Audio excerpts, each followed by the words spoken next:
on facade. So your ROI is in the, you'd barely get any ROI. It would be more of a, as a signature or so just an attraction, just a marketing thing, because as of now it is not yet viable. So is it successful in the West? No, even in the West we don't see too much of that. I mean, I would say, to be honest, I don't know the exact amount, but I don't think it has even reached the gigawatt. And can I make a request as the organizer? Since we are running into, time, Einstein told us that time and space can't be compressed any further. So I'm going to compress the session if you don't mind. Tea is going to be served to you on the table, so don't worry about the tea part. Let me just say two things from our side.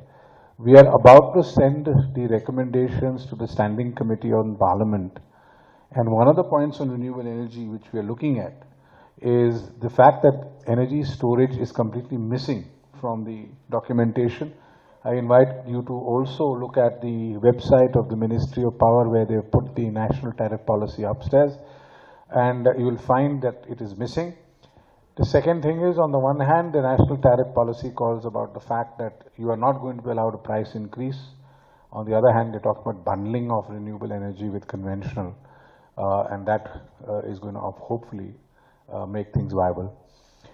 The second thing I think which we are doing is IPPI has created a forum for renewable energy, and I'm happy to announce it at this forum that this forum will basically work on issues like how do you mainstream or marry interstate transfer of renewable energy, how do you do a 15-minute scheduling if possible of an inform element of power.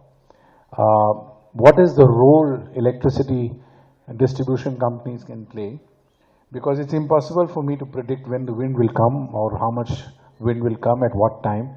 And to exaggerate, the wind may come in the middle of the night, in the middle of the monsoon at 2 o'clock, when nobody wants to buy electricity. The price of electricity is 50 paise or 30 paise, etc., etc. So those issues on mainstreaming renewable energy into the sector is one issue.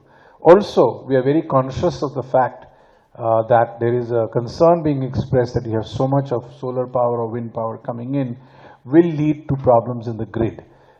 It's true that in states like Tamil Nadu, there are areas and times when there are grid issues, and I'm sure there are some issues here as well. But these are the kind of issues we're going to focus on in the forum. So I invite all of you to give your inputs, and I'm happy to announce that IPPI is creating a renewable energy forum. So I think you've done an amazing job in comparing this rather complex, complicated, yet very, very exciting session. We've had some tremendous contributions from across the board, and I've been quietly sitting at the back and listening. Much as I would love to continue to listen and answer questions, I think this is a subject which needs at least 3 days of just discussion because it's so exciting. But nevertheless, may I thank this panel and sort of a round of applause for this lovely panel. Thank you so much, sir.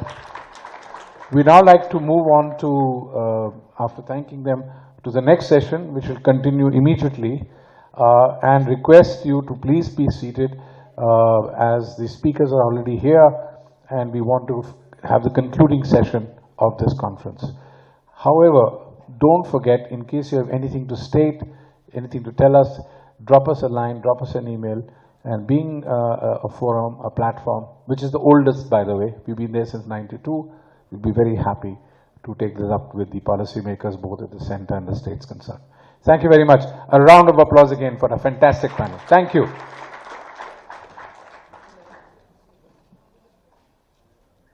The speakers for the last session to start coming up. Ravindraji, if I may invite you and some of the other speakers to join us.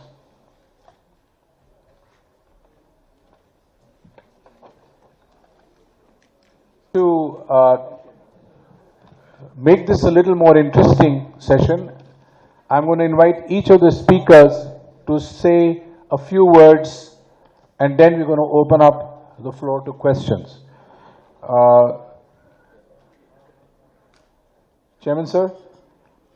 Chairman sir, with your blessings, can we do it this way that everyone shares just 2-3 minutes of their thoughts and then we throw it up to questions, right? Fantastic. All right, brilliant, infinite, fantastic. Thank you, sir. So let's start off. We have with us Honorable Justice Mr. G. Bhavani Prasad Ji, Chairman of the APAERC. We have Mr. Mohammed Anwaruddin, Director Grid Operations, AP Transco. One of the most important guys, I may say, definitely listening to this morning's discussions on the new grid requirement challenges. Mr. C.R. Sekhar Reddy. Is he here? Mr. Sekhar Reddy? Okay, he's not there. Mr. Ravindra, former Chairman, CEA. Then we have Mr. Thirumalai, CEO, Aspiration Energy. There you are. And Mr. Radhakrishna, Chairman, Urja Gyan. He is also not there. He was floating around. Okay. Rohit Bajaj, VP BD IEX. Welcome, Rohit. I am glad to see IEX is here at this session. Now, the session basically looks at challenges and way forward in generation, transmission, and distribution. Mr. Rammohan. Oh, fantastic. We are privileged to have you, sir. Yes. Yes. Oh, lovely. Mr. Rammohan, thank you so much for being here. So the entire commission is here. Wow, this is really high-powered. Brilliant. Thank you, sir. Sometimes I get very nervous now, when the quasi-judicial body is sitting. But I think we should take full advantage of the fact. So now we have a full panel here. May I request the members of the Regulatory Commission to say a few words. Let's start off with, in sequential order, with my friend from IEX. Would you like to share your thoughts? You have a mic in front of you.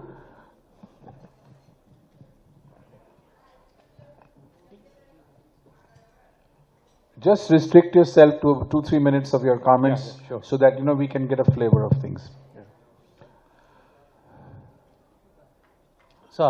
So I just want to start with a couple of things that we have seen in the last year. One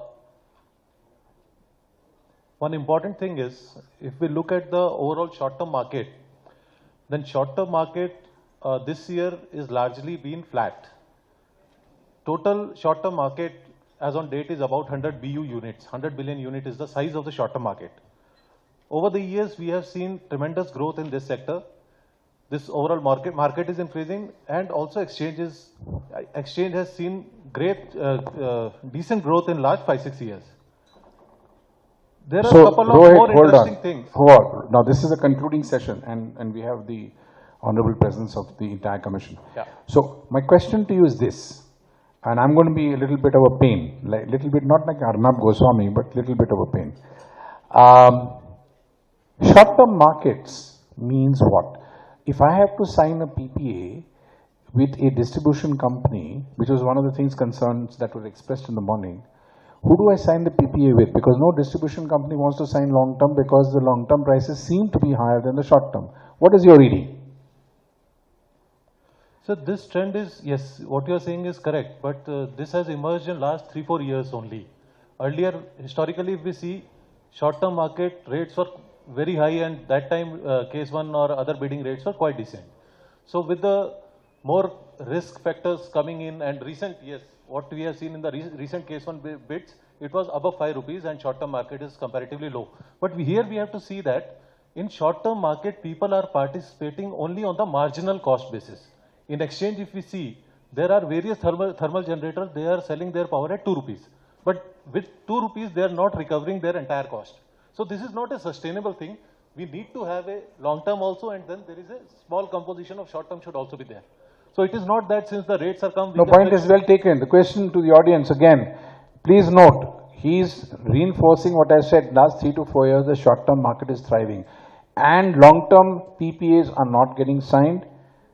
Though he is right in saying that it's not sustainable, the question is, Which cash-strapped distribution company is willing to sign long-term contracts and long-term PPAs? A. B. Banks are not willing to finance the projects unless you have a long-term PPA. Correct. Now, what are your comments on that? So, if we look at, again, I'll go back to same thing. This is not something sustainable. We cannot count purely on short-term market. Long-term has to be there. Yes, that 90% we are seeing today can be reduced to 80% or 85%, but there is place for everybody. There has to be some long-term, medium-term and short-term. There is a good mix of all the three things which should be there. But in the developed markets, the markets have moved from long-term PPAs to short-term. Almost 70-80%, for example, in Northern Europe, Yes, sir. is short-term markets. Yeah, over 50% we have seen in many places that over 50% are short-term, or spot market is also quite decent there. But I think that will take some time to reach that level. Ravinderji, you have a mic coming up to you. Sir, small intervention for audience and for you. Yes, sir, go ahead. This short-term market, which I was part of the designing, was designed for fringe market, because it doesn't, if there is any imbalance, any scheduled generator doesn't inject power, the imbalance remains for 24 hours. The schedules are not revised. So this market has an intrinsic limitation. It should not exceed 2 to 3%. So otherwise, we have to have North Pole model where some alternate supply has to come in. Otherwise, this is a very dangerous market. Sir, coming back to Your reaction on the dangerous because market, bilaterals since he can designed it. Bilaterals can be revised. Bilateral short-term contracts can be revised. These cannot be revised. Yes, cannot be revised. Yes. So one thing I want to add, we have seen recent trends that UI has actually gone down, UI market, which was earlier to the tune of 3-4% has gone down to 2 or even less than that. So we need some support from NLDC and nodal agency where these transactions can be done at a very faster pace. Because now the transaction time is close to 4 to 5 hours. If we apply now, then we get scheduling for 4 hours in a day. So that has to, we have to bring it down. Then this 2-3% can also shift there. And then we need some clarity on forward futures also and long-term market through exchanges or otherwise, so that this market can be further developed. The National Tariff Policy draft, which is up on the website, is clearly saying that they are not allowing long-term markets on power exchanges. Have you noticed that? The latest thing, they scratched it out, the term ahead market. Yeah. So that's interesting. Yes. Okay. Anwaruddin sir, your thoughts? Sir, one thing also I Please want go to ahead, add, go ahead. Because one point or one observation was there. We know that in case one power procurement, there is a two-part tariff. And when there is two-part tariff, we pay capacity charge on the basis of commitment and energy charge on the basis of actual schedule. Now here we want to make one point. MOD is derived on the basis of variable charge. We stack all the power plants and as per their variable charge in the ascending order. And suppose we have to shut down, then we shut down the costliest plant. We see whether it is a must run or not. Suppose it's a atomic power plant, we cannot shut it. We cannot back it down, but we see if the cost is high, it's a thermal power plant, we back it down. Recently, in last 3, 4, 5 months, we have seen that exchange rates were to the tune of 2.5 on RTC basis, and night power rate was even less than 2 rupees. There are many power stations in the country where the variable charges are as high as 3 rupees or even high. And these are... So what is the point you're making? Merit order dispatch is covered. Merit order dispatch is covered to the extent of backing down. What I want to make point is, they should also consider exchange or immediate market prices also while deciding the merit order. Suppose exchange rate is 2.5, they should back down all those plants which are costlier than 2.5 and then replace this costlier power with the exchange. So that is one suggestion we can do on RTC as well as night basis. I have one question to ask you. Recently, as mentioned by Justice Kondrataraman, and of course, the Commission would also like to ask you, you have a market clearing price mechanism. Correct. It's not transparent. How do you bring in transparency? Sir, Can you bring in transparency? Sir, it is very much transparent because it is on the basis of market discovery. There is a supply-demand curve is obtained for every 15-minute time block for every region. There is a splitting, then those splitting also happening there. So it is. So you feel it's transparent? It's fair enough. Yeah. Anwaruddin sir? I'm Mohammad Anwaruddin. I'm Director Grid Operation AP Transco. My job is a live operation of AP Grid. No, I have no time to read what I have prepared. Just a few points I'll tell. During just a few minutes earlier, some of my friends are putting some questions about grid security. So on that I will clarify. Regarding operation of the grid, we ourselves do short-term forecasting. Based on the short-term forecasting, which we also take input from generators also, how much they are going to generate. Based on that, we prepare day ahead scheduling in 15 minutes time block. Based on that, we operate the grid. Now something happened, like some very big power station tripping, or some meteorological conditions, which I said that there was a load crash. So for that we have got a regular protection schemes and also special protection schemes. So the effectiveness of this scheme is demonstrated during the Hudhud cyclone. And when Hudhud cyclone comes, whatever lines whatever towers which are collapsed or lines which are affected due to very high velocity winds tripped, but the rest of the Andhra Pradesh grid is stood intact. So this whole thing happened not because just of our pure good luck. Good luck is also there. So years earlier we have initiated a program. So that program is upgradation of the protection system. Old generation protection system is replaced by digital protection scheme. Implementation of a special protection scheme, through which we make sure that only the faulty part of the grid should get isolated from the healthy part. And the other thing is, this program is initiated by Central Electricity Authority. Putting it into simple terms, it says third party audit of the protection system. So for the entire state, we are conducting an audit, and based on the recommendation of the audit, we are improving our protection system. So the net result, as I told you, even during a calamity, our grid did not collapse. I have a question for you. Though it's not fair to ask the Transco guy this question, but I have 2-3 questions, very quickly. First is, how much of renewable energy power can you absorb in your existing grid? Can you absorb 1000 megawatts, 2000 megawatts? 2000 megawatts we can do up to now. You can? Yes. Now the question is, you're building a new city, a new capital. Will you be now putting in, your loads will now start moving away in the next 4 or 5 years? Yes. In that case, you'll have to build new transmission systems. We are building it already. Excellent. Now when you build a new transmission system, you must be doing load forecasting, you must be doing planning. Sure. We are doing, sure. So what is the cost element, and how are you factoring in, how are you charging that to the existing consumer? Charging, what's that? आपका जो transmission cost है, yes, when you go to the regulatory commission with your yes, correct, part of your ARR, yes, you have to justify to the regulatory commission why are you wanting to charge so much, wheeling charge so much, this thing, what is your transmission loss, blah. All that new element of capital cost, is it being translated into today's ARR or next year's ARR? No, load is also increasing. Na? If load is increasing, it will bring are more, you submitting it? It will bring additional, increased load will bring us additional revenue. Okay. But you are submitting it to the yes. commission. Yes. What is the percentage of impact on the consumer? No, I have not studied. They take capex approval before doing investment.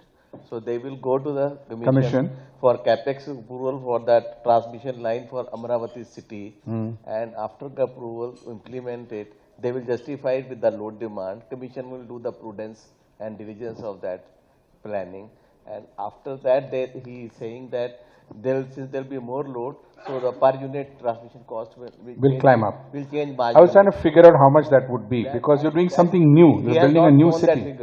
He has not given that answer. Do you have those answers, Anwaruddin sahab? Abhi hai, jawab hai uska? इस वक्त तो जवाब नहीं सब. I don't have figure. ठीक है, no problem, no problem. The second question I have to ask you is, supposing we were to import power from Tamil Nadu, and we were supposed to bring it into Andhra, or vice versa, is there a transmission constraint? Expansion is taking place. Now within 2-3 years, 765 kV transmission system is also under implementation. Okay. No, my utility is not implementing, national utility is implementing, but anyway it is for our benefit only they are doing. Tamil Nadu to Andhra is no problem. It's the other way which is the problem. Yes. So S1 to S2 is the problem. Yes. Okay. Vijayawada is very near to Tamil Nadu. Okay. Great. And who's financing this project? Transmission? No, various financing agency is there, and Indian as well as foreign. Oh, that KFW and all those KFW is doing, Okay. PFC is doing, and Okay. in Telangana state, Zika is doing, and in neighboring, because till yesterday I am in charge of both the states, and that's why I am telling. Okay. So you're handling both. So I am the guy who has bifurcated the grid. Earlier I am director in charge of both the utilities, and until the newly formed Telangana state appoints a new director, I was in charge director of Telangana state. Oh my So bifurcation and all that very. So tough now problem. moving power from Andhra to Telangana and beyond is and reverse is basically an interstate transaction. Exactly. So now that means there's a POC element that has come in. So I have arranged it. I have installed interstate. I have arranged to install interstate feeders at the time of bifurcation. Okay. One region to another region. So all that. Then old SLDC is there. So now we have already installed new SLDC also. So we by making certain changes in computer programming, we make it seem as if two states to be shown differently. So that I managed to do right on the day the state got bifurcated. Okay. Interesting. And what is happening on decentralized power? Solar pumps we talked about in the morning. We talked about solar street lighting.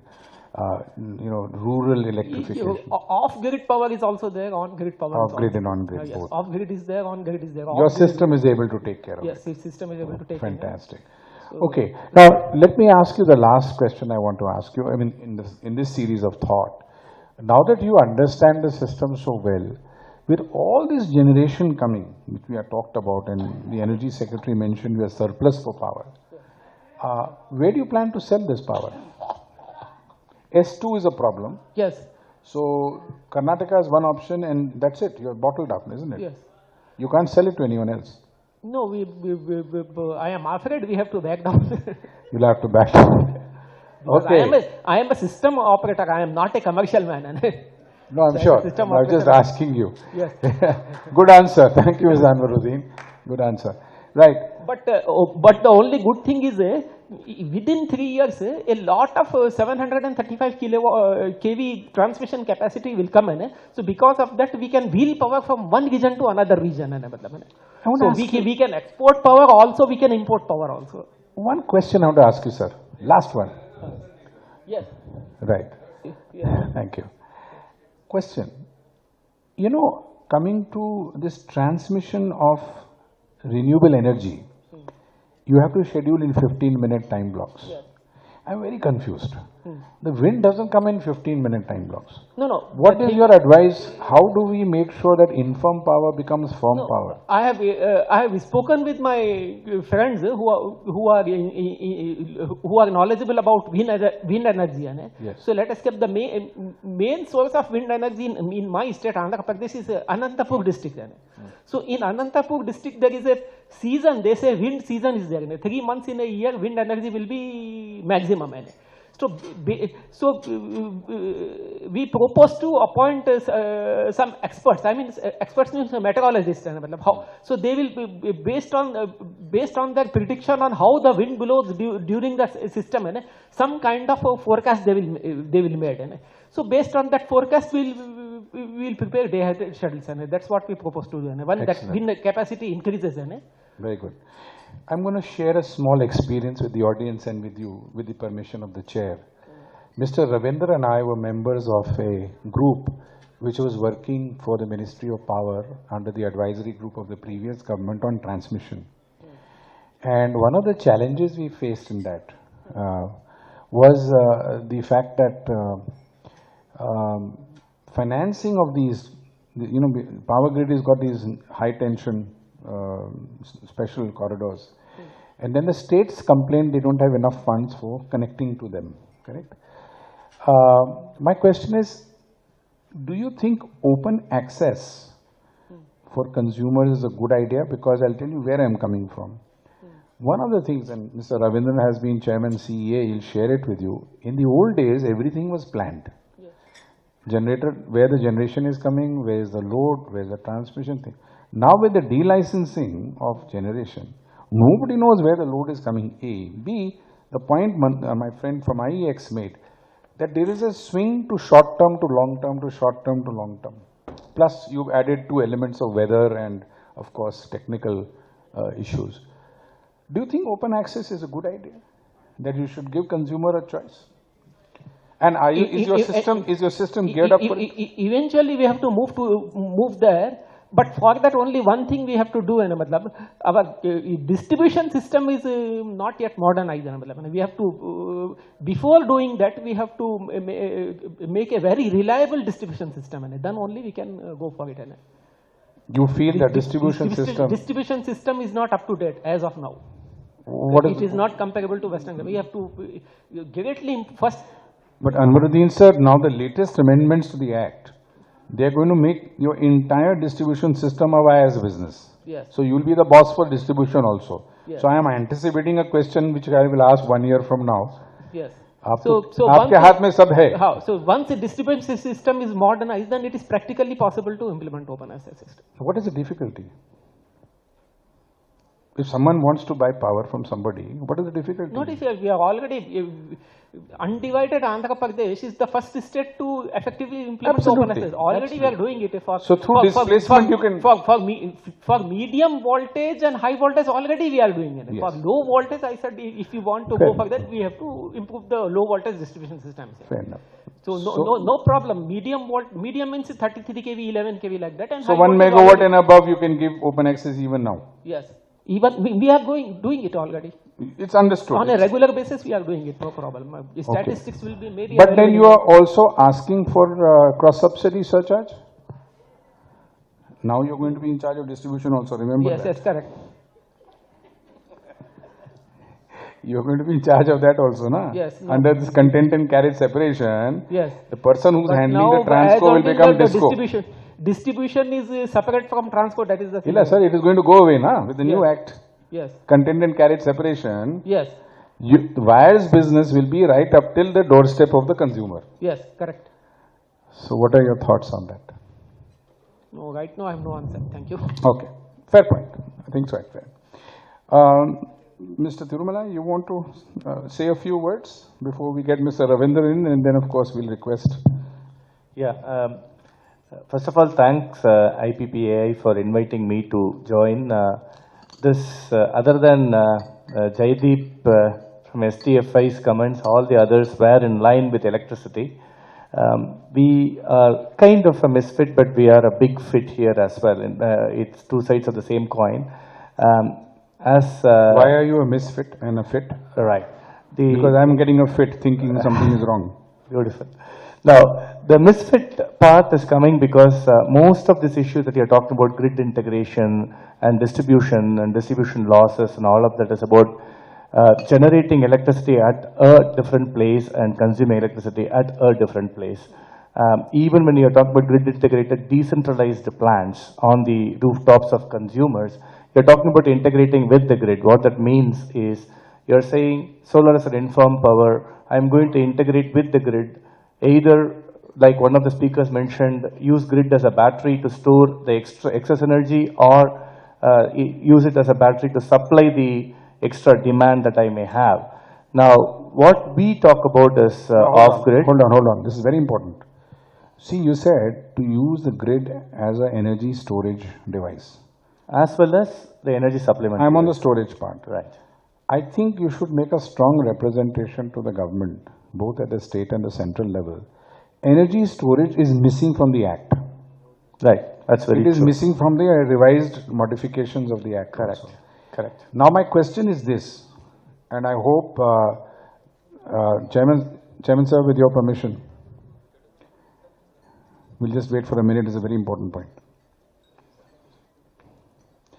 The very important point on energy storage, sir, is you basically are drawing power from the grid and then you store it and then you send it back into the grid. One of the questions that has come up in America on this energy storage, which they were not able to answer, is I said, this energy storage device, machine, is he a consumer or a generator? Now that needs to be sorted out, because the inward losses, transmission charges, and the actual loss converting into battery, Some loss will take place in that process. also the charges will be double charged, because as a consumer you are going to charge me as an open access consumer or whatever, and then as a generator again there will be a loss. You'll be charging me transmission loss charges, etc. I think let Andhra Pradesh be the first regulatory commission to examine this issue and put a special category for energy storage. That may result in sorting out this mess of mainstreaming renewable energy and also looking at the seasonal things.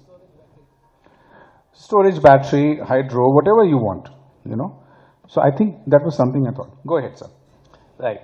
So the FIT part is, we are talking about powering the whole nation or powering a particular state. And powering is about energy sources. And like Jaideep mentioned, I'll just add, I mean, he definitely made a fantastic point about solar thermal or solar heating being a very important part. I'll give you some numbers to give a perspective or teeth to what he said.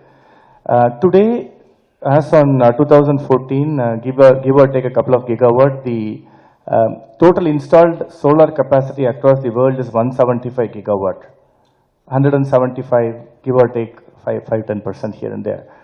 But the installed capacity of solar heaters is equivalent to 380 gigawatt. It's double the capacity. Now, nobody puts solar heaters in gigawatt terms. Everybody talks about solar heaters in meter square terms and kilocalories terms and all of that.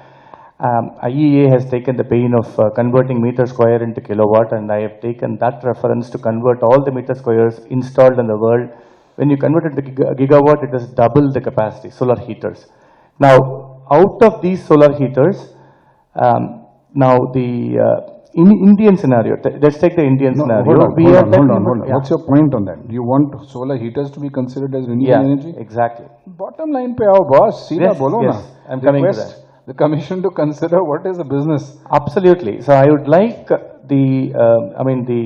don't know, I mean, I'm not able to translate that into exact points like they have made in the booklet. What exact acts need to be changed to what to get here. Even Jaideep made the same point. We have to take the exercise of making this into what changes in the act, in the energy scenario for India, to consider this as part of it. And now, what we talk about is solar heat for industries. We are not, somebody talked about building integration. We talk about installing solar heaters on industrial rooftops, the shed type rooftops. We have so far done very small compared to all the thousands of megawatt that is being talked about. Across the world. I have a question for you. How will you convince the regulatory commission that so much of heat equals to so much of energy saved?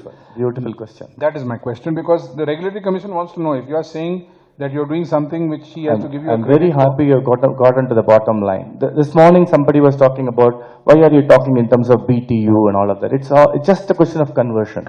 So every kilocalorie delivered is equivalent to, I mean, every 860 kilocalories delivered is equivalent to 1 kilowatt hour. Okay. And there are very reliable meters available in the market today that can easily measure how many So in fact, we are spearheading a change in the world market where we are charging for solar heaters in terms of cost per kilowatt hour. That's what we are doing. We are not charging per liter. We are not charging per kilocalories. We are charging per kilowatt hour. I got good news for you. IPPI has a forum for waste heat to energy. We've been pushing the Ministry of Power for the last 3 years, saying a lot of industrial waste heat and domestic heat is being wasted. Why don't we then now recognize this either as a renewable source or as an e-cert? Correct. Okay, so we give them an energy efficiency certificate, right, which is tradable. Exactly. So we are actually, you'll be happy to know that IPPI is associated with a program with BEE right now as we speak, building this market. Okay.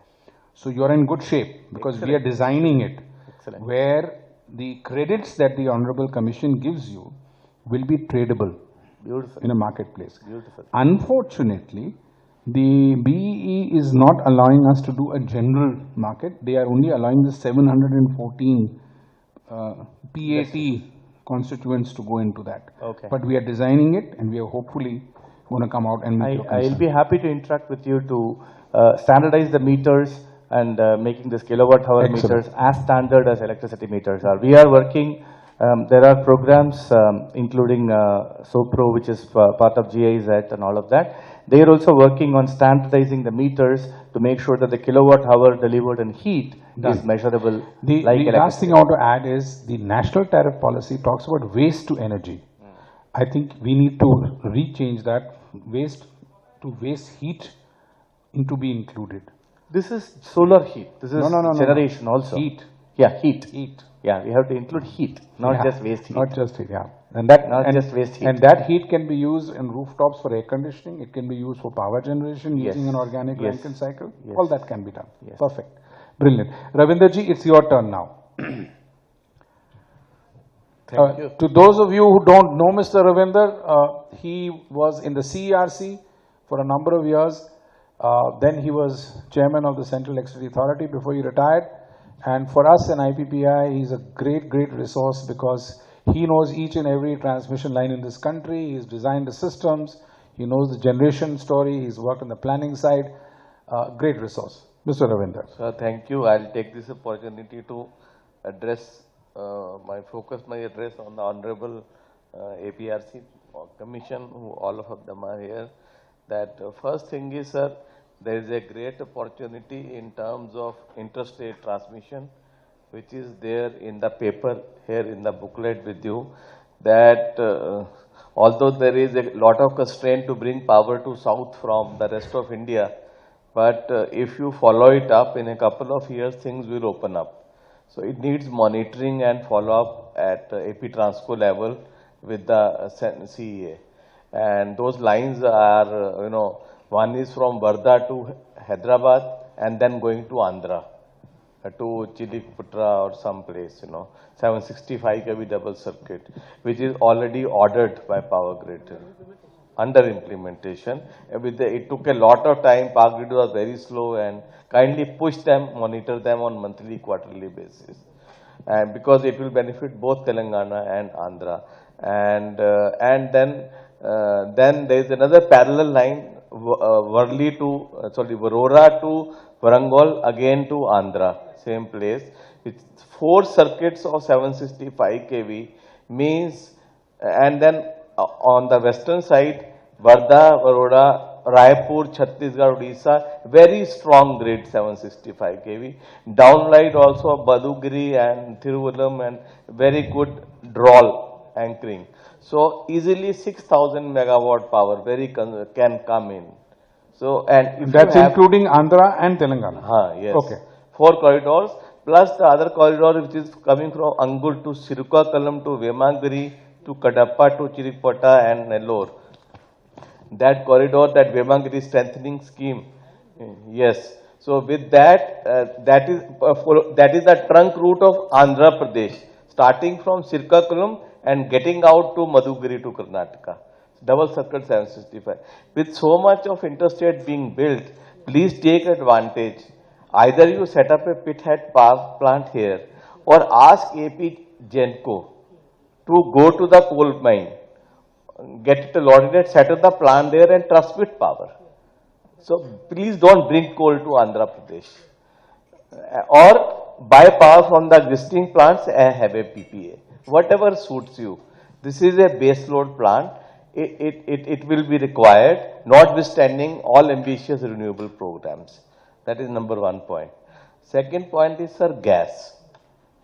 You have good gas-based capacity, standard capacity, on which you are not paying capacity charge, although it is there in the PPA. But this gas plant, But they are taking full advantage of that. That's what you're saying. this gas-based capacity, new and old, is relatively 75% cleaner than coal, because you get only 125% of emission compared to coal, because it is a hydrocarbon. So treat it with some sympathy and back down your coal guzzling 100 megawatt units and run these gas plants up with LNG, with the new gas policy and concessions. Think about it. Thirdly, I never questioned, you misunderstood me, your balancing, grid balancing or forecasting practices of today. What I said was modeling, not of present. But when you have 6 or 8 or 9,000 megawatt of wind or solar, how will you balance? From where the reactive power will come? So it's not only that. We should be bold enough as engineers to tell the regulators and Mr. Ajay Jain, look, my system in the year 2020 will be able to absorb and accommodate only X megawatt of RE power. That should be your plan. If we engineers don't do that, then we are not doing our duty. I think none of us is doing our duty. And people are talking of 1 lakh megawatts all over, 20 megawatts all over, this, that, and nobody tells them that, look, this is the right number. It is our job to do it. So, fourth question is on forecasting and the technical challenge is, as you very rightly pointed out. Forecasting, you are trying to arrange in ad hoc manner, as you said, some experts are coming. There is a very good idea. There are in California, and they are called scheduling coordinators or aggregators. Contract out this job to a specialist who does the forecast of the entire area, because accurate forecasting can be done for a larger area, because one farm wise you cannot forecast. So that you must develop that entity who will do your forecast for your wind plan, and then give you at least 2 hours notice to vary your thermal. So we have to develop that expertise, either outsource it or in-house, or private sector or public sector. Secondly, all the stations simultaneously, Vijayawada or Alsima or Katia or whatever, they all should be able to ramp up and ramp down according to the need of the renewable. So kindly, we should simultaneously start working on this, as Germany and California have done it. Then only we can become California of India. That's all. Thank you. Lovely. Now, I do have one concern. In the new Electricity Act proposed amendments, they are talking about separating content and carriage. I'm sorry for coming back to this point, Anwaruddin Saab, you will forgive me, but it's extremely important to understand. Everybody is asking me to sign a PPA. Banks will not finance me unless I sign a PPA. My question to the authorities was, who do I sign the PPA with? Because you are telling me the distribution company will disappear. They will only be supply licensees, and they will be this last resort provider who will have all the liabilities of the legacy contract. Can be a government company, can be a private company. Now my question is, we are doing all this to bring in pure competition. This is a precursor to open access that we've been trying to do. So question now comes, who do I sign the PPA with? A. B, who will take care of the metering? Distribution company is not there. Imagine this situation. There is no distribution company. So who will do the metering? Wires company is going to do the metering, sir. Commercial settlement? Yeah. Can? This is a model, one model. One model. Okay. One idea is that the wires company will do the metering. Or create a new independent company to do the metering. Or let it out to a subsidiary company. Subsidiary company. Okay. So this is something which I thought we should bring to the notice of the honorable members of the commission. And so there's one request which came in the morning, which you weren't there, and we were asked to lay it before you. Since everybody scared the hell out of you, and they're petrified to mention it, I've been made the bakra to say this. And that is that the cross-subsidy surcharge is very high, sir. So would it be possible for you to consider This round of applause, sir, is not staged, huh? Please. Don't clap, boss. I'll go to jail here. Don't do that. So if it is possible, the cross-subsidy surcharge may be reduced somehow. I don't know how you fix it here in Andhra, but other regulatory commissions are taking an average, whereas the national tariff policy talked about category-wise cross-subsidy surcharge. And also it talked about, the Act talks about reducing every year. It can't go up. So I can see the technical member is going to throw me out of here. So guys, save me. Maybe that's the reason why you asked all the commission patents. Well, Not thank you so much, sir, but I'm not that important. But this is something which we thought maybe you could lay down, since you are a new state. You could lay down some guidelines, some thought process on how to take this forward. May I invite you to share your thoughts, sir? We didn't concentrate on much again. No, I didn't come prepared for that. I just came just to. Sir, we want to hear your casual remarks only, sir, not prepared remarks. Not prepared remarks. Go ahead, sir. One point I can say is that actually previously you are saying about the open access system. Why you are not allowing the open access system? Every DISCOM is ready to allow the open access. Only thing is the proper network is not there actually. Suppose it cannot allow open access on mixed feeders actually. If mixed feeders may open access is allowed, other people who are connected to that feeder actually, they also should share the supply actually. So that network strengthening everything, when it is done, no DISCOM is worried about allowing the open access actually. That is the main thing when we were asking questions to our Mr. Anwar, Director and staff. Mr. Anwar is very relaxed. He is very cool. He left it to you, sir. But at the end of the day, sir, the way things are going, don't you think we are going towards a regime where consumers will get a choice? Because you're going to separate content and carriage. There will be some issues, I'm sure, but where do you see it going? You do have choice, isn't it? They can opt for it, but provided the 2 rupees sir, 2 rupees electricity, 250 surcharge, sir, who's going to buy? Consumers are now going for open access when DISCOMs are not able to supply under R&C measure. Otherwise, when it comes cheaper for them. Say is let these fellows give an undertaking that for 1 year or 2 years they will not buy DISCOM power and buy long-term open access. But don't charge them temporary charges, sir. When that comes, then definitely no temporary charge, tariff will be reconsidered, isn't it? No temporary. You can charge them HT tariff, sir, in case of a failure.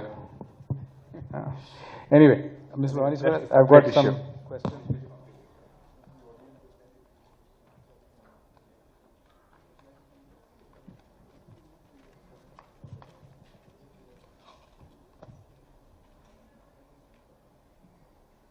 Since morning is here. I tried my best with the technical member and lost as I expected. So I hope justice will prevail.